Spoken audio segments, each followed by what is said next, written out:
Oke, kita lanjutkan.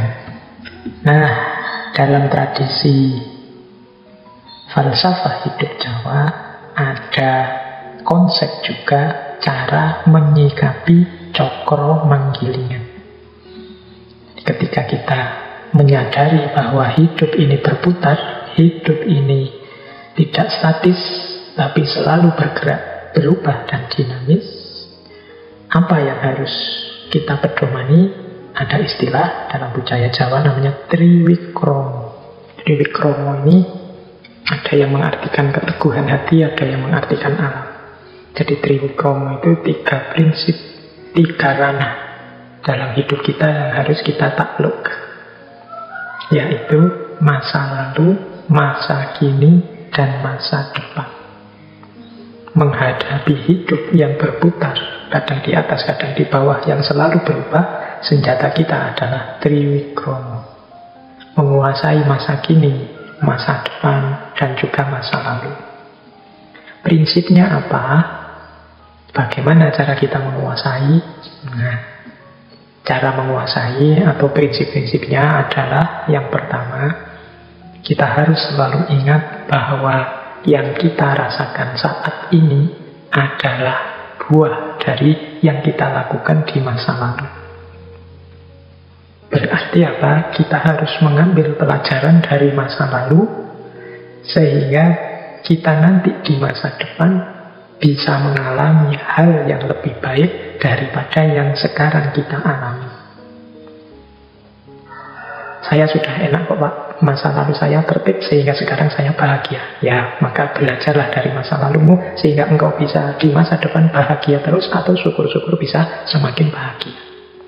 Saya di masa lalu kemarin masih ada keliru-kelirunya Pak. Ya, berarti buahnya keliru-keliru itu kan kau rasakan sekarang. Maka lakukan perbaikan saat ini biar nanti kalian di masa depan tidak merasakan buahnya keliru-kelirumu seperti yang kau rasakan sekarang. Jadi itu prinsip pertamanya itu.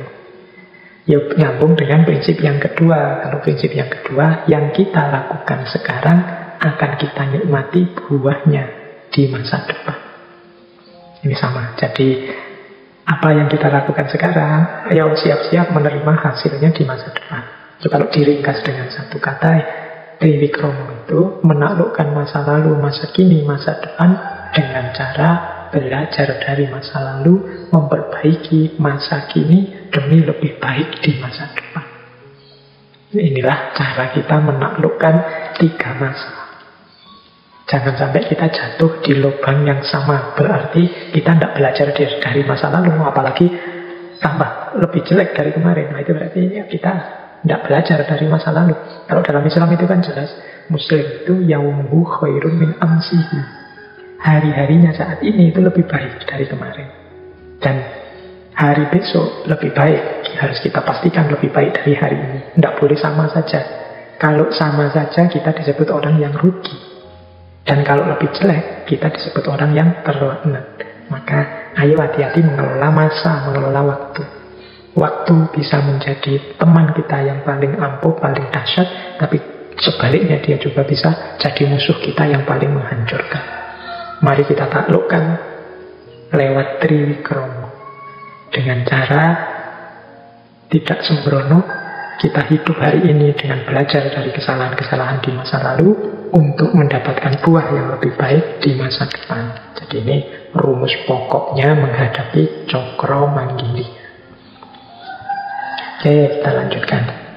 Nah, selanjutnya bagaimana sih terjemahan dari cokro manggilingan ini dalam kehidupan nyata? Kalau tadi kan prinsipnya Triwikromo. Dalam kehidupan nyata, bagaimana kita memedomani cokro manggilingan ini?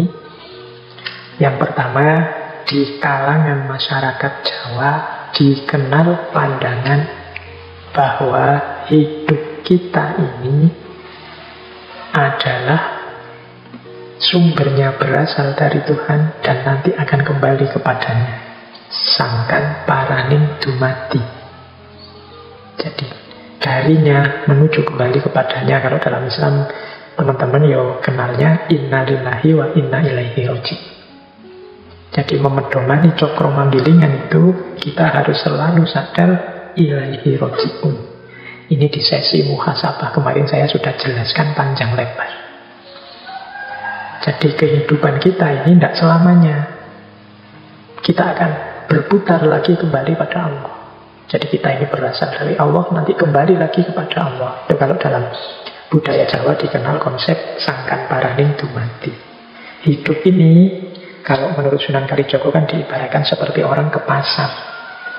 Kalau kita ke pasar itu ya berangkat ke pasar pagi-pagi, kan nanti sebentar kemudian kan kita pulang lagi. Kalau sudah mendapat apa yang kita butuhkan. Jadi dari rumah menuju pasar dan nanti balik lagi ke rumah.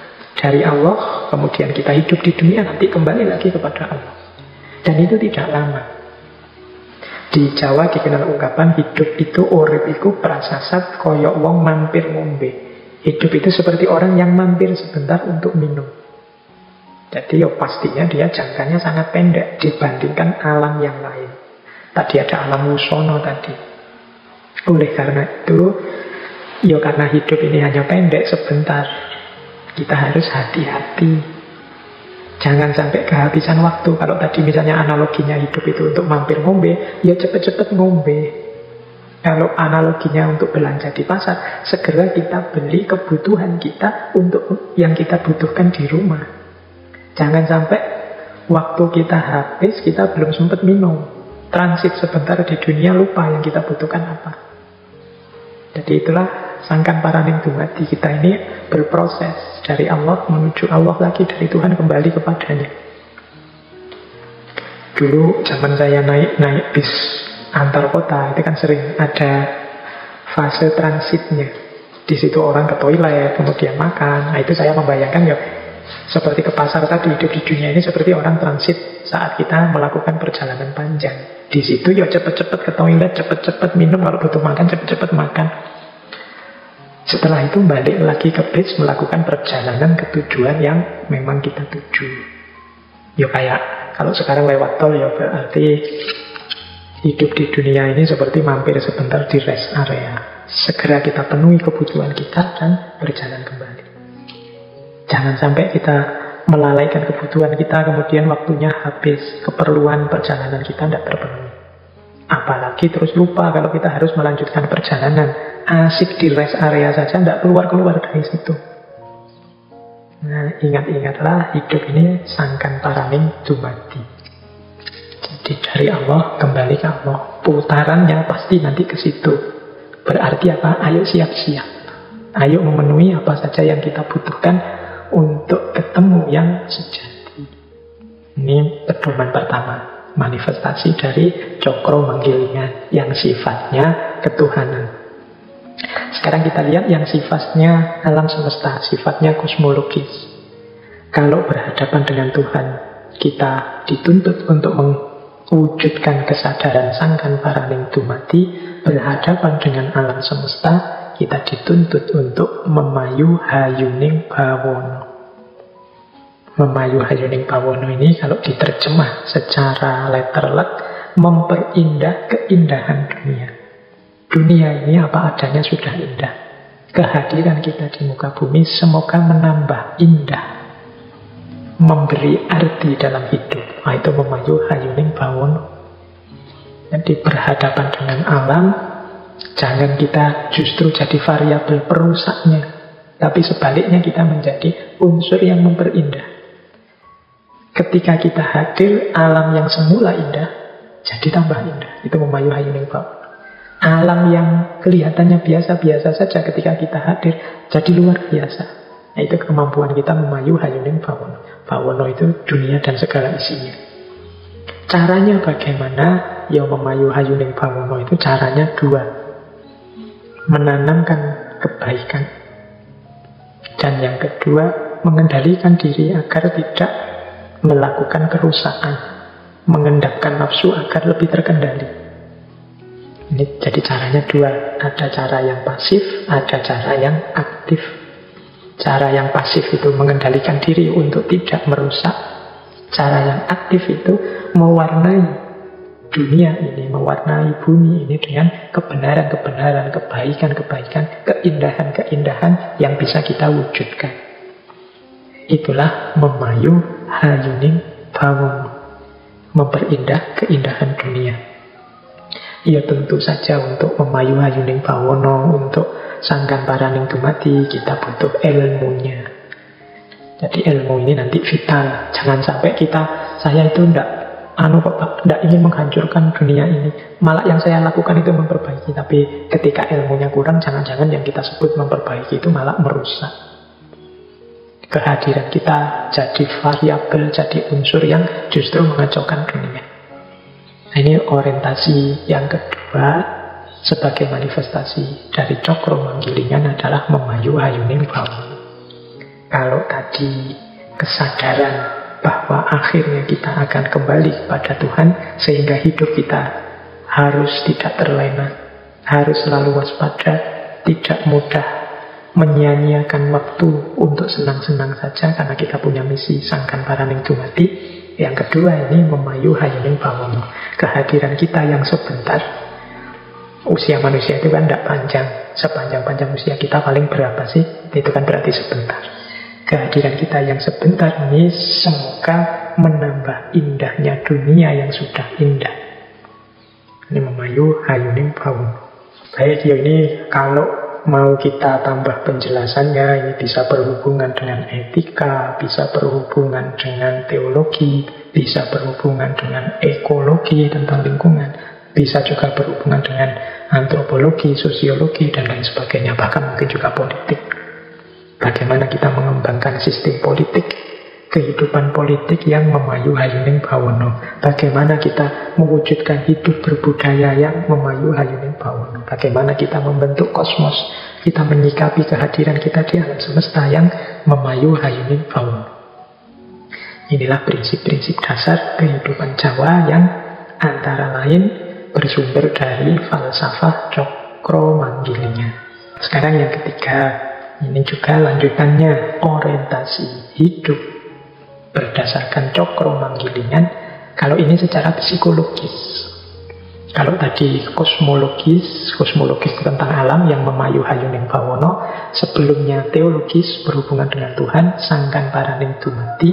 Kalau ini secara psikologis, kejiwaan manusia yang berhubungan dengan cokro manggilingan. Ini saya pinjam dari Ki Ageng Suryomentara. Dulu pernah kita bahas panjang lebar tentang beliau ini. Silahkan dicari rekamannya. Ini saya ngomong ringkas saja dari berbagai teori yang beliau sampaikan. Jadi di antara pola cokro manggilingan dalam hidup mikro psikologis kita, itu adalah kita harusnya sadar bahwa senang dan susah itu sementara. Teman-teman yang mengkaji Ki Ageng Suryomentara mungkin masih ingat istilah mulur dan mungker. Jadi menurut Ki Ageng Suryomentara, rasa hidup manusia sedunia ini sama saja, yakni pasti sebentar senang, sebentar susah, sebentar senang, sebentar susah. Tidak ada orang itu yang senang terus dari lahir sampai mati, tidak mungkin. Orang kok sedih terus, tidak ada senangnya sama sekali, tidak mungkin. Kecuali orang yang tidak mau bersyukur. Jadi selalu hidup ini naik turun, naik turun.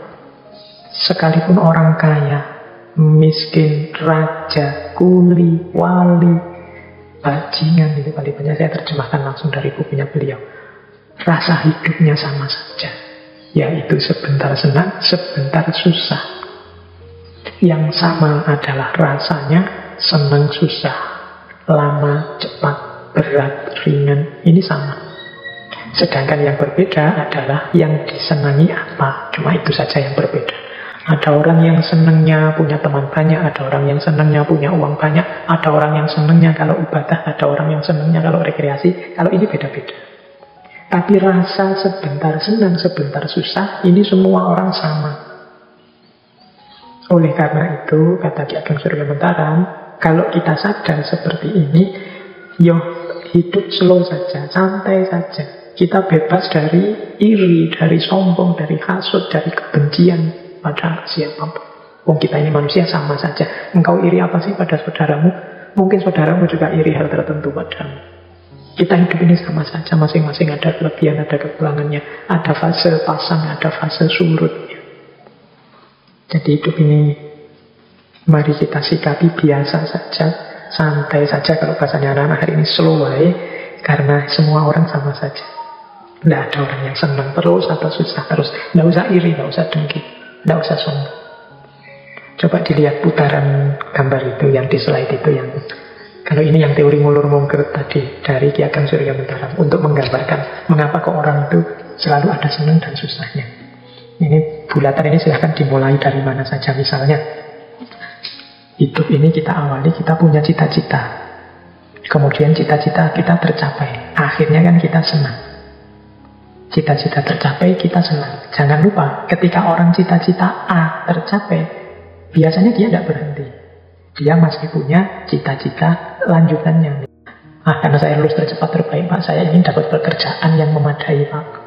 Nah, itu kan mulur lagi keinginannya. Yang tadinya senang, sekarang mulai mulur. Ketika mulur, mungkin tidak tercapai. Jadi, senangnya terbatas. Sekarang ada keinginan baru. Ketika mulur, ini kan mulai sedih lagi. Apalagi kalau tidak tercapai. Tidak tercapai, dia jadi sedih. Ketika keinginan tidak tercapai, dia sedih. Sedih itu akhirnya apa? Mungkret. Mungkret itu yang tadi standarnya 100, sekarang diturunkan jadi 50. Misalnya tadi cita-citanya ingin dapat pekerjaan yang memadai, nggak dapat-dapat, akhirnya sedih. Akhirnya kan keinginannya berkurang, itu namanya mungkret. Misalnya, sudahlah Pak, tidak harus pekerjaan yang apa-apalah, yang penting ada pekerjaan saja, saya punya penghasilan saja, sudah bersyukur Pak. Nah, ketika mungkret berkurang, akhirnya tercapai. Oh ya, saya tidak malas saja kan pekerjaan banyak. Ketika tercapai, senang. Ketika sudah senang kan terus mulur lagi. Masa sih aku cuma hanya ini pekerjaanku. Kalau semakin ditambah mungkin semakin enak untuk hidupku. Nambah lagi, mulur lagi. Mungkin tidak tercapai lagi, akhirnya sedih. Ketika sedih, mungkret lagi, menyusut keinginannya. Nah, ketika menyusut, tercapai, terus senang. Ketika senang, berkembang keinginannya, mulur. Tidak tercapai, akhirnya sedih, menyusut. Ketika menyusut, tercapai. Hidup ini yang siklus antara senang dan susah. Dinikmati saja prosesnya, perjalanan. Nah, ini nasihat dari Ki Ageng Surya Mentara. Ini ada kalimat yang saya suka dari beliau, malam hari ini saya bawa. Kata beliau, Ki Ageng Surya Mentara, di atas bumi ini dan di kolong langit ini tidak ada barang yang pantas dicari, dihindari, atau ditolak secara mati-matian. Meskipun demikian, manusia itu selalu berusaha mati-matian untuk mencari, menghindari, atau menolak sesuatu. Walaupun kadang memang tidak sepantasnya dicari, ditolak, atau dihindari. Padahal apa yang dicari atau ditolaknya itu tidak menyebabkan orang bahagia dan senang selamanya, atau susah dan celaka selamanya. Tetapi pada waktu orang menginginkan sesuatu, pasti ia mengira atau berpendapat bahwa jika keinginanku tercapai, tentulah aku bahagia dan senang selamanya. Dan jika tidak tercapai, tentulah aku celaka dan susah selamanya. Ini karakternya manusia. Padahal menurut Ki Ageng Surya Mentara, jangan begitu. Menginginkan sesuatu boleh, tidak suka atau menolak sesuatu boleh, tapi tidak harus semati-matian itu. Seolah-olah kalau gagal memperoleh yang diinginkan atau menolak yang tidak disukai, terus hidupmu hancur. Atau kalau memperoleh yang kamu inginkan dan menyingkirkan yang kamu tidak sukai, terus hidupmu bahagia terus gitu. Tidak ada begitu. Hidup tetap akan siklus, kadang senang, kadang susah. Hidup itu akan selalu gilir berganti antara senang dan susah. Baik, teman-teman, kita lanjutkan. Kalau tadi sudah kita bahas tentang orientasi hidup masyarakat Jawa dengan memedomani cokro manggilingan, sekarang kita lanjutkan prinsip-prinsip hidup, sikap-sikap konkret ideal masyarakat Jawa sesuai dengan falsafah cokro manggilingan. Jadi ini, setelah ini kita lihat prinsip-prinsip apa saja, kebijaksanaan hidup seperti apa saja yang dikembangkan oleh masyarakat Jawa. Ya tentunya secara ideal. Secara ideal itu maksudnya yang diinginkan oleh masyarakat Jawa itu seperti ini.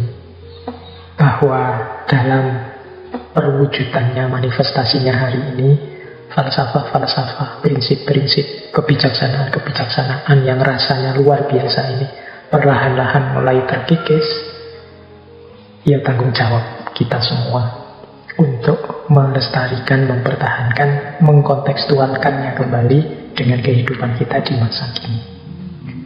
Oke, berhadapan dengan cokro manggilingan, prinsip yang paling dasar menurut catatan saya adalah prinsip, ini juga saya ambil dari Ki Ageng Surya Mantaram, gelemi kahanan, menerima situasi.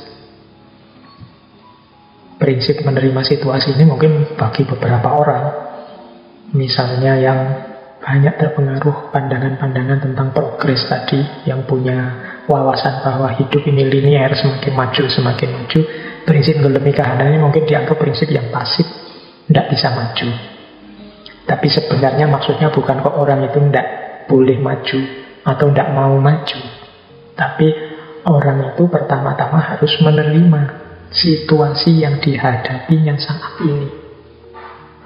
Maju tapi tidak menerima situasi yang dihadapi saat ini, ya seringkali produk-produk, mungkin pikiran, mungkin budaya, mungkin gagasan yang dihasilkan jadinya tidak nyambung dengan identitas kediriannya, tidak cocok. Untuk bisa seseorang itu maju kan harus jelas di mana dia berdiri, harus menerima situasi tempatnya berdiri. Baru kelihatan kita ini maju atau mundur. Tapi kalau orang tidak gelemi kahanan, tidak menerima situasinya sekarang, susah kita membaca ini orang maju apa mundur, apa setback. Ini yang mungkin menurut saya jadi akar kritiknya beberapa tokoh terhadap peradaban modern. Jadi melupakan kondisi nyata, khususnya kondisi mental spiritual dirinya. Sehingga yang material maju, tapi kemudian yang mental spiritual jadinya mundur. Oke. Baik, nah cokro manggilingan atau gelemi kahanan yang jadi perwujudan prinsipnya cokro manggilingan ini, ada kalimat yang saya suka dari Ki Ageng Surya Mantaram itu, yaitu saiki ning kene ngene aku gelem. Jadi mengalami apapun yang memang sudah kenyataan dalam hidup kita, ya memang sudah terjadi gitu, harus kita terima. Saiki, sekarang, mengkene, di sini, ngene, seperti ini, aku gelem, aku mau. Jadi apapun yang kita alami, yang terjadi dalam hidup kita, pertama-tama kalau bahasanya Nietzsche, filosof barat populer yang terkenal sekali itu, ada istilah jasahen. Jasahen itu mengiyakan hidup. Itu sama dengan menggelemi kahanan. Jadi apapun peristiwa, apapun situasi yang kita hadapi, iyakan dulu. Wong ya memang faktanya begitu, kenyataannya begitu. Baru setelah itu ingin kita perbaiki kah, ingin kita kembangkan kah, ingin kita lebih maju lagi kah, ya monggo. Tapi tetap pertama-tama harus ngelemi kahanan. Saiki, di sekarang. Jadi tidak usah nunggu nanti besok-besok atau hidup di masa lalu kemarin-kemarin. Ya wis, kenyataannya sekarang apa? Nengkene itu di sini. Jadi yo, kalau saiki itu waktu, nengkene itu ruang. Tidak usah bingung mencari rujukan kemana-mana, ya wis. Diri kita sendiri nengkene di sini, di situasi sekeliling kita sendiri. Ngene itu ngomong kondisi, situasi, modelnya seperti ini. Aku gelem itu aku mau. Misalnya teman-teman mungkin membaca berita, wah orang Indonesia ini kok semakin ngamukan ya, semakin tersinggungan ya. Wah, teman-teman kita sekarang itu kok tambah cerewet ya, meskipun lewat medsos. Wah, tetangga-tetanggaku kok tambah egois ya, tambah susah untuk diajak hidup bersama-sama ya. Misalnya kita mengalami situasi macam-macam itu, ya kita iyakan dulu. Ya, memang kenyataannya begitu. Banyak orang tidak mau menerima kenyataan, membuat-buat alasan, mencari-cari dalih dari kenyataan, sehingga akhirnya dia malah salah memahami situasi, salah memahami kenyataan. Kalau kita salah memahami situasi, salah memahami kenyataan, tidak menerima kenyataan yang terjadi, ya sulit kalau kita ingin melakukan perbaikan-perbaikan. Secara kenyataan harus diakui ketika orang sibuk dengan gadget, ya kedekatan secara fisik, kebersamaan secara fisiknya berkurang dengan tetangga-tetangga, dengan teman-teman di sekitarnya. Nah, ini diterima dulu, baru nanti dicarikan solusi. dicarikan perbaikan. Oh iya Pak, sekarang orang-orang itu gampang ngamuk, gampang marah, baperan Pak, mudah tersinggung sekarang. Kita salah ngomong sedikit bisa dilaporkan. Nah, ya diterima saja situasinya memang begitu. Setelah itu lah terus solusinya gimana? Nanti kan ada perbaikan. Disitulah gunanya ngelemi kahana. Banyak yang tidak terima. Ya hidup kita ya ada baiknya tapi juga ada buruknya, apapun itu. Maka kalau ada saudara kita, teman kita menyebut-nyebut buruknya, ya udah harus kesusu ditolak. Siapa tahu itu memang kenyataannya begitu. Kita terima kemudian kita perbaiki. Jadi ini tidak harus diartikan kritik barat tadi, misalnya oh ini pasif, ini tidak aktif. Tidak, justru terukur tindakannya, tidak asal maju. Inilah gunanya ngelemi kahanan. Makanya nanti di masyarakat Jawa itu ada istilah tadah, peradah, dan ora wega. Tadah itu tidak meminta apapun. Tidak meminta itu maksudnya bukan tidak punya keinginan, tapi tidak banyak menuntut. Mensyukuri apa yang sudah dicapai. Orang bersyukur itu biasanya yang tidak mengeluh, tidak menuntut. Itu tadah. Menerima tadi, ngelemi kahanan. Tapi juga tidak diam. Selanjutnya ada peradah. Peradah itu mau repot untuk perbaikan sesama, untuk menyumbang tenaga, menyumbang pikiran, menyumbang ilmu, menyumbang harta untuk kehidupan sesama. Itu namanya peradah.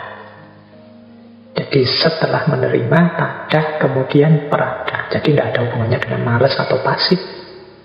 Justru dengan potensi yang sudah diakui, dimiliki saat ini, berusaha untuk melakukan yang terbaik, meskipun itu repot, meskipun itu capek, meskipun itu kehilangan. Itu namanya peradah. Jadi ikhlas memberi. Dan yang ketiga, ora wega. Ora wega itu tidak malas, tidak segan, tidak enggan, tidak menunda-nunda, tidak milih-milih ketika akan melakukan kebaikan. Jadi tidak hanya rebahan, ngerti ribuan jutaan konsep kebaikan, ngerti ratusan hikmah kebijaksanaan, kalau tidak diterjemahkan dalam kehidupan nyata sehari-hari, kalau kita hanya wegah saja, malas, menunda-nunda, menunggu-nunggu besok saja, nanti saja, atau milih yang enak-enak saja, itu juga namanya wegah. Belum disebut terpuji. Yang terpuji itu ya tadah, peradah, ora wegah. Jadi setelah tadah menerima kahanan, ngelemi kahanan, setelah itu peradah, mau repot, ikhlas memberi untuk sesama, dan yang ketiga, tidak malas, tidak enggan, tidak menunda-nunda, tidak memilih-milih. Saiki ning kene ngene aku gelem. Sekarang di sini seperti ini aku mau. Ini penerjemahan Cokro Manggilingan dalam kehidupan sehari-hari. Jadi kita terima situasi kita hari ini, kita bergerak dalam peradah sehingga roda terus akan berputar. Oke, terus yang kedua, menyikapi Cokro Manggilingan, roda yang selalu berputar, ada 3 prinsip yang terkenal sekali di tengah masyarakat Jawa, yaitu ojo dumeh, eling, dan yang ketiga waspada. Ini di hampir semua tema kita yang membahas tentang falsafah Jawa, selalu saja muncul kata-kata ini. Dulu kita pernah belajar Wulang Reh, kita pernah belajar Wedo Tomo, dan banyak lagi serat-serat Jawa yang lain. Di hampir semua serat Jawa yang kita bahas, selalu saja ada ojo dumeh, eling, lan waspada. Dulu pun waktu kita membahas tentang Semar juga ada 3 kalimat ini, 3 kata ini. Ini juga manifestasi dari orang yang punya kesadaran Cokro Manggilingan. Jadi yang pertama, ojo dumeh itu jangan mentang-mentang, jangan sombong. Orang dumeh itu biasanya orang yang punya sedikit kelebihan tertentu dibandingkan yang lain. Makanya sering diterjemahkan sebagai jangan sombong, jangan mentang-mentang. Jangan mentang-mentang pintar terus menyusahkan orang lain dengan ilmu kita. Jangan mentang-mentang kaya terus senang-senang saja, tidak peduli dengan sesama. Jangan mentang-mentang jaya, mentang-mentang sukses, terus menganggap rendah yang lain, semua dianggap levelnya di bawah dia. Itu namanya dumeh. Jadi ojo dumeh. Jangan mentang-mentang ganteng terus sakar peduli kontak-ganti pacar, itu juga aja tuh. Apalah, pokoknya mentang-mentang itu biasanya ada kelebihan sedikit. Jangan mentang-mentang lah. Mengapa hidup ini berputar? Engkau yang kaya, seberapa banyak kekayaanmu kalau Allah mau detik ini juga besok bisa habis. Kurang apa sebelumnya kaya Nabi Ayub, tapi kemudian hartanya habis, bahkan sakit-sakitan, kehilangan segalanya. Ojo duwe. Engkau yang jabat, engkau yang jaya sukses, engkau yang pinter. Banyak orang pinter yang keblinger. Maka ojo duwe. Apalagi engkau yang ganteng, ojo duwe. Engkau yang cantik, ojo duwe. Seberapa lama bertahan kecantikan, kegantenganmu, kekayaanmu, jabatanmu, ojo duwe. Hidup ini berputar. Yang kedua, eling. Eling ini berarti ingat. Eling lan waspada itu biasanya disebut bareng satu paket. Eling itu kesadaran vertikal. Selalu ingat, selalu sadar ada Tuhan, ada Allah yang mengamati kita. Maka jangan lupa diri. Dan yang ketiga, waspada. Waspada itu kesadaran horizontal. Jadi hati-hati. Hidup ini berputar, hati-hati. Hidup ini tidak selalu seperti yang kita inginkan. Yang di sekelilingmu itu orang lain, alam semesta, bisa mendukungmu, bisa juga jadi bahaya buatmu, bisa membuatmu gembira, bisa juga menyusahkanmu. Yang penting waspada, jangan lupa diri. Ini aspek vertikal, horizontalnya waspada, aspek vertikalnya eling. Eling itu berdimensi ketuhanan, berarti jangan lupa Allah selalu mengawasi kita. Waspada berdimensi alam kemanusiaan. Kita harus hati-hati, jangan sembrono hidup di muka bumi ini. Kesadaran eling, kesadaran waspada, ini menunjukkan juga kesadaran kita bahwa hidup ini cokro manggilingan, senantiasa berputar. Orang yang tidak eling, tidak waspada, apalagi dumeh, dia tidak sadar bahwa hidup ini berputar. Maka jangan kaget kalau tiba-tiba jatuh, kalau tiba-tiba rodanya balik, yang dari atas sekarang sampai bawah, sakitnya akan luar biasa, hancurnya akan luar biasa, karena kita tidak sadar, tidak siap. Jadi yang kedua, prinsip dasar dalam hidup menyikapi cokro manggilingan adalah ojo dumeh, eling lan waspada. Ini saya sendirikan yang tiga ini karena menjadi salah satu prinsip utama dalam kehidupan masyarakat Jawa. Apalagi yang teman-teman Jawa mestinya harus ingat tiga prinsip dasar ini, jangan sampai lupa. Kesehatan mental kita antara lain ditentukan pada ojo dumeh. Ini dimensi psikologisnya. Kesehatan spiritual ditentukan oleh ketika kita eling, menyambung dengan yang atas. Sementara kesehatan hidup sosial bersama orang lain, bersama masyarakat di tengah alam semesta itu kita bersikap waspada. Jadi ojo dumeh, eling lan waspada.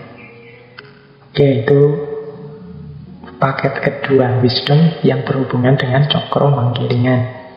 Sekarang kita lihat yang ketiga, menyikapi cokro manggilingan. Prinsip apa saja yang dihidupkan di tengah masyarakat Jawa?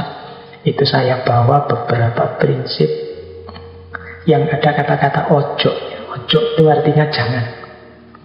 Tadi ada ojo dumeh. Nah, ojo dumeh saya sendirikan karena jadi prinsip yang utama. Tapi ini ojo-ojo yang lain. Jadi banyak sekali jangannya. Karena ini kalau dalam bahasa sering saya sebut ini semacam rimnya. Silahkan lakukan apa saja asal rimnya paten.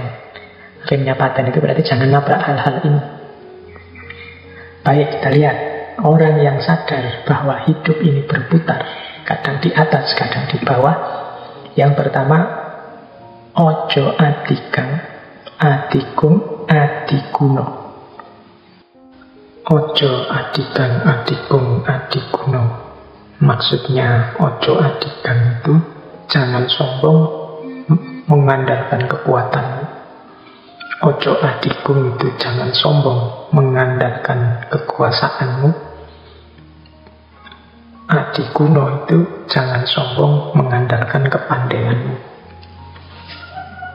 Kekuatan, kekuasaan, kepandaian itu sesuatu yang kita miliki hari ini mungkin tapi pada saatnya juga akan pergi. Tidak ada orang kuat selamanya, atau dia berkuasa terus-terusan selamanya, atau dia pinter terus, pinter dalam segala hal. Setiap kekuatan, setiap kekuasaan, setiap kemahiran, kepintaran ada batasnya. Dalam hal tertentu mungkin kita pinter, tapi dalam sangat banyak hal yang lain kita termasuk yang tidak tahu apa-apa. Di ranah tertentu mungkin kita berkuasa, punya kekuatan, punya kekuasaan, tapi di ranah yang lain yang justru lebih banyak, lebih luas, kita tidak punya kuasa apa-apa, tidak punya kekuatan apa-apa. Yang namanya manusia selalu ada batasnya. Orang sombong itu merasa kekuatannya tidak terbatas, kekuasaannya tidak terbatas, dan kepandaiannya juga tidak terbatas. Orang yang merasa kekuatannya tidak terbatas itu biasanya menganggap yang lain lebih lemah dari dirinya. Orang yang merasa bahwa kekuasaannya tidak terbatas biasanya cenderung menganggap yang lain lebih rendah dibandingkan dirinya.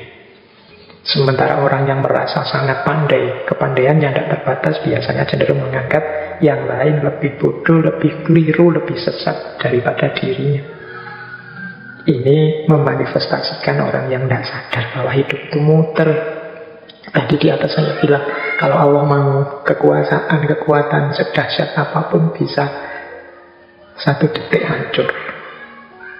Bagaimana ceritanya misalnya Raja Namrud zaman Nabi Ibrahim yang meninggal karena seekor nyamuk. Kurang dahsyat apa seorang raja kalahnya sama nyamuk. Kurang merasa besar apa manusia modern dengan segala kedahsyatan teknologinya. Kita merasa menguasai bumi dan seisinya, ya kalahnya melawan bahkan lebih kecil dari nyamuk, virus namanya COVID-19. Jadi tidak pantas kita itu sombong, tidak pantas kita itu merasa pintar, merasa kuat, merasa besar. Itu yang pertama. Ojo selanjutnya, ini paket ojo-ojo, ini paket jangan-jangan.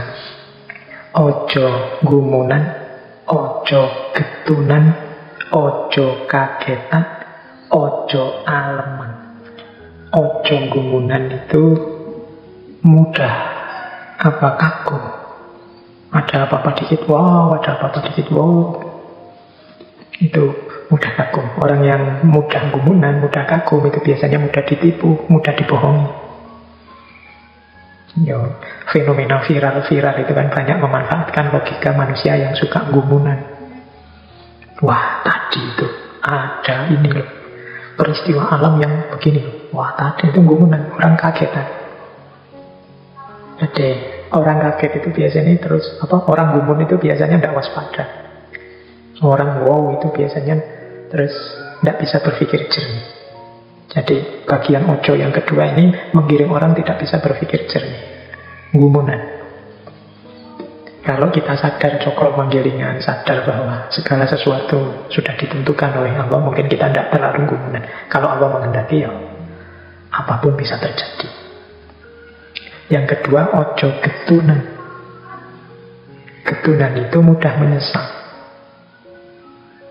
Orang yang mudah menyesal itu menunjukkan bahwa perbuatannya tidak terkontrol atau tidak maksimum. Orang menyesal itu kan karena kemarin aku begini, akhirnya tidak begini. Kemarin aku begitu, akhirnya tidak. Itu orang mudah menyesal itu biasanya orang yang sembrono, tidak serius, tidak memberikan apa yang dia punya sepenuhnya. Ujian misalnya, kalau ujian aja dikerjakan sah-sah, yang penting lulus ya guys, akhirnya nilainya jatuh. Nah, itu kan kita menyesal. Coba kemarin saya ngerjainnya sungguh-sungguh, mestinya nilaiku lebih bagus lagi. Getun, ya salahnya sendiri, kemarin tidak serius. Jadi getun, tidak memberikan yang 100%, tidak berupaya sepenuhnya. Ini menyebabkan orang getun. Jadi cirinya orang getun itu menyesali masa lalu. Mengapa masa lalu disesali? Karena dia tidak serius. Maka ojo getunan. Berarti apa? Berikan sepenuhnya apa yang engkau mampu. Kemudian ojo kagetan. Ojo kagetan ini jangan mudah kaget. Biasa saja di dunia ini apa sih yang tidak mungkin?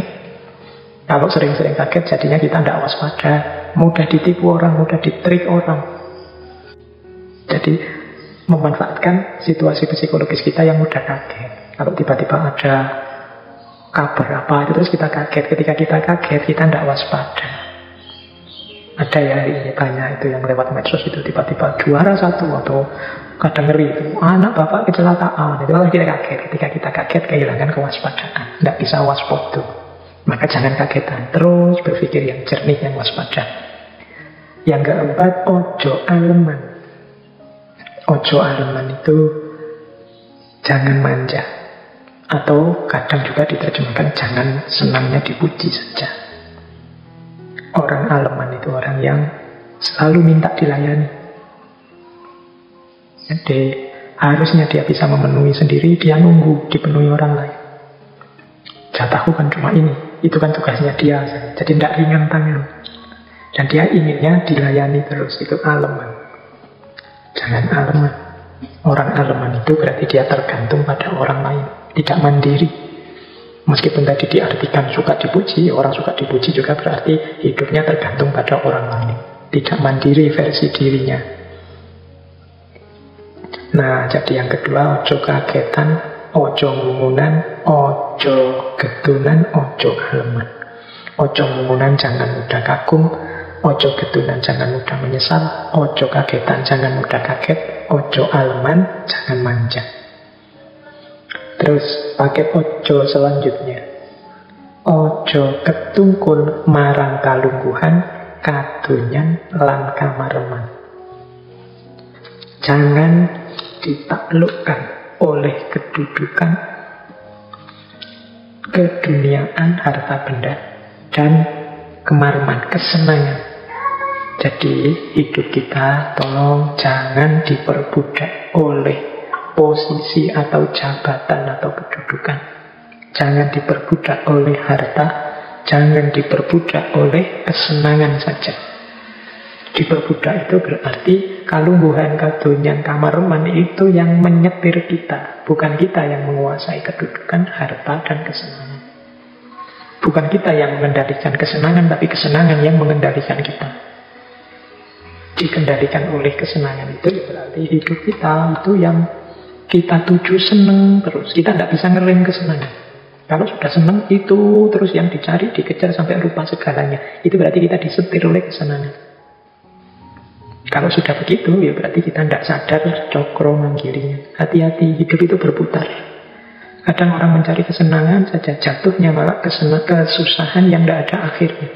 Kadang orang mencari kedudukan, jabatan, lupa segalanya, hanya mikir jabatan saja, akhirnya jatuhnya malah kehinaan. Banyak orang mengejar harta, menghalalkan segala cara, akhirnya malah jatuh miskin. Maka ojo ketungkul marang kalungguhan, kadonyan lan kamarman. Ini diingat-ingat prinsip ini teman-teman, apalagi yang ini menjelang era-era mau berjuang, mungkin sudah lulus kuliah, mau bekerja, mau menikah, membangun rumah tangga, dan seterusnya. Ojo ketungkul marang kalungguhan, kadonyan lan kamareman. Saya lanjutkan. Ojo keminter, mundak keblinger, ojo cidro, mundak ciloko. Keminter atau kuminter itu maksudnya kalau di bahasa Indonesia kan sekarang mungkin sok pintar. Sok pintar itu sebenarnya tidak pintar, tapi gayanya kayak orang pintar. Nah itu namanya keminter. Tidak menguasai ilmunya, tidak ngerti teorinya, tapi gayanya kayak orang yang sudah ahli. Nah itu namanya keminter. Hati-hati, ojo keminter, mundak keblinger. Nanti engkau akan sesat terus. Jadi keblinger itu apa? Terbelokkan. Terbelokkan itu ya tersesat. Jangan keminter deh. Kalau tidak ngerti, bilang aja tidak ngerti. Kalau belum mendalam, jangan kesusu mengajar. Ojo keminter. Jangan kesusu nge-share hal yang kamu tidak paham benar. Segala isi dan konsekuensinya. Hari ini kan kadang-kadang kita tidak sadar jadi orang keminter. Wong yo fikih tidak ngerti, kita memfatwai orang lain. Ini tidak boleh, ini haram, ini makruh, ini bid'ah dan lain sebagainya. Nah itu kan memfatwai orang lain, memvonis orang lain dengan fatwa agama. Oh kita ini bukan ahli fikih, biarlah yang ahlinya saja yang menilai. Kalau kita bukan hakim kan jangan menghakimi orang lain. Ojo keminter, nanti keblinger. Keblinger itu sesat. Maunya orang lain jadi lebih baik, malah dirinya sendiri sesat. Kalau dirinya sendiri sesat, ya yang disampaikan nanti menyesatkan orang lain. Engkau keblinger nanti. Jangan keminter. Pinter itu bagus, tapi jangan keminter. Sok pinter. Kemudian ojo cidro mundak ciloko. Cidro itu bisa diartikan curang, bisa diartikan berkhianat, bisa diartikan jahat. Jangan melakukan yang jelek, yang khianat, yang jahat. Nanti engkau celaka sendiri. Apa yang engkau tabur, itulah yang engkau panen. Kalau engkau menaburkan yang jelek-jelek, panenmu juga pasti jelek-jelek. Tapi Pak, buktinya tetangga saya senang terus meskipun dia jahat sampai meninggal. Jangan lupa, hidup ini tidak hanya alam purwo, alam madya, tapi juga ada alam wuson. Di sanalah yang sejati akan kelihatan. Ojo cidro mundak ciloko. Baik, itu paket selanjutnya. Terus ini. Ojo milik barang kang melok. Ojo mangro mundak kendo. Ojo milik barang kang melok itu jangan merasa memiliki apapun yang menempel padamu. Jadi semuanya itu tidak hakiki. Jadi ojo milik barang melok itu jangan merasa hartamu, kedudukanmu, jabatanmu, kemuliaan, kehormatan dari masyarakatmu itu kan hal-hal yang kau miliki sekarang, yang melok padamu. Dia hanya melok ikut, tapi bukan milikmu. Jangan merasa milik. Bahkan termasuk anak istri. Ya kalau bahasa lain itu semuanya hanya titipan dari Allah. Tugas kita mengelola sesuai dengan amanat yang punya. Ya yang punya Allah. Amanatnya Allah kita jalankan. Kita dititipi istri, dititipi suami, dititipi anak, dititipi harta, dititipi jabatan. Semuanya harus kita kelola dengan baik sesuai keinginan yang nitipi. Maka ojo milik barang kang melok. Jangan diperlakukan seperti milikmu. Tetap sadarilah bahwa itu hanya titipan. Jadi caramu memperlakukan sesuai yang nitip. Ya kalau teman-teman nanti ada di kajian-kajian tasawuf ini lebih dalam. Bagaimana kita jangan terikat, jangan melekat dengan dunia. Kemudian ojo manru mundak kendo. Jangan mendua, maka akan kendo. Kendo itu kendor. Kendor itu berarti tidak fokus. Mangru itu tidak fokus, mendua. Terlalu banyak pertimbangan, akhirnya tidak jalan, tidak fokus. Akhirnya lelet dalam perjuangan.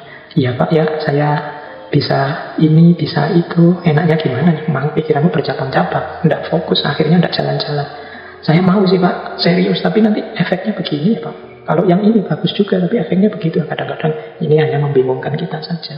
Maka mantapkan, kalau menurutmu itu sebuah kebaikan, kebenaran, ya resikonya pasti saja ada. Tidak ada yang perfect. Ambil saja, jalan. Jangan terlalu banyak berpikir neko-neko. Ojo mangeru, mundak kendo, mendua. Komitmennya double-double. Nah itu biasanya terus kendor. Tidak ada yang 100% semua.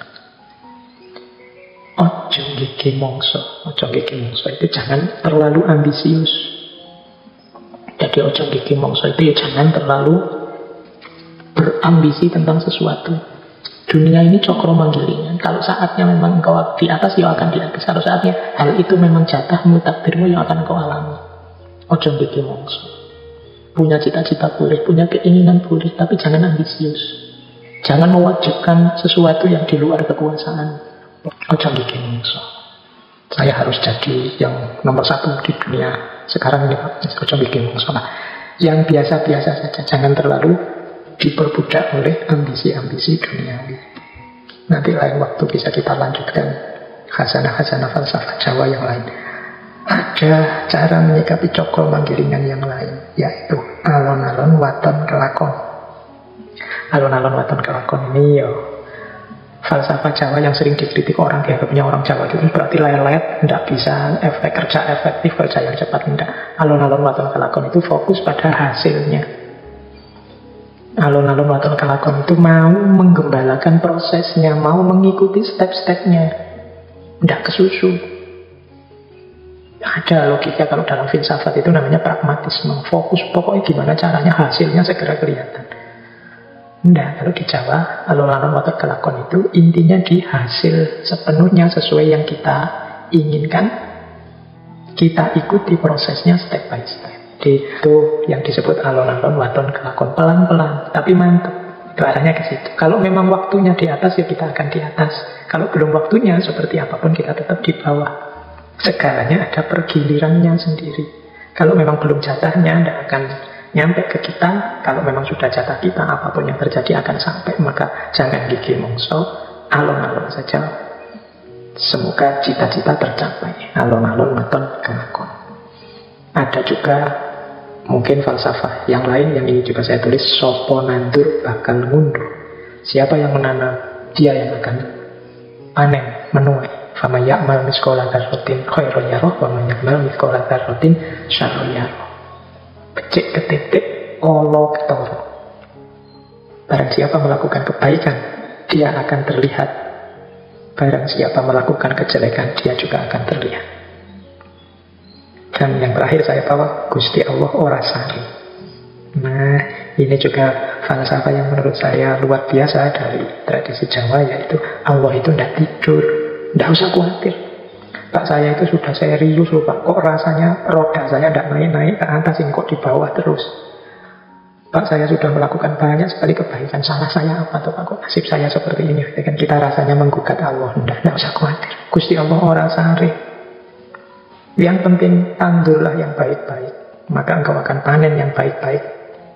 Becik ketitik, olo ketoro, ikuti prosesnya. Alon-alon waton kelakon, ojo gigi mongso. Bagi yang ingin menyambungkan dengan mungkin beberapa ayat kalau dalam Al-Quran tentang cokro manggilingan ini, bagaimana hidup ini dipertukarkan, dipergilirkan, ada putarannya, boleh nanti mengecek tafsirnya. Surat Ali Imran ayat 140. Iyam saskum korhum fakot masal qawma korhum mitlu watilkal ayamu nudawiluha bainan nasi waliya'lamallahu alladhina amanu wa yattakhidha minkum syuhada wallahu la yuhibbuz zalimin. Ini ayat ini turun berkenaan dengan perang Uhud. Jika kamu mendapat luka, maka sesungguhnya kaum itu pun mendapat luka yang serupa. Ini kalau dalam tafsir-tafsir Allah menjelaskan kepada umat Islam saat itu yang baru saja dalam tanda petik ya kalah di perang Uhud. Jadi Allah menunjukkan kalau engkau mendapatkan luka pada perang Uhud ini, sesungguhnya kaum kafir itu juga sebelumnya mendapatkan luka yang sama, yaitu pada perang Badar. Iyam saskum korhum fakot masal qawma korhum mitlu. Jangan terlalu sedih, memang hidup itu berputar begitu, itu mungkin maksudnya ayat begitu. Kadang dia yang dapat luka, kadang kita yang dapat luka. Watilkal ayyamu nudawiluha bainan nas. Dan masa-masa pergantian masa-masa itu kami pergilirkan di antara manusia. Waliya'lamallahu alladzina amanu, supaya Allah bisa membedakan mana orang yang beriman, dan supaya ada juga yang jadi syuhada di antara kalian. Jadi silahkan diperdomani pergiliran hidup ini. Asalkan, itu kata-kata yang terakhir, wallahu la yuhibbul dzalimin. Jangan sampai kekalahan, jangan sampai kejatuhan mendorong kita berbuat zalim. Jangan sampai sebaliknya juga kemenangan membuat kita sombong lupa pada Allah. Nah, ini silahkan yang teman-teman concern dengan tafsir ayat ini bisa dicari korelasinya dengan cokro manggilingan.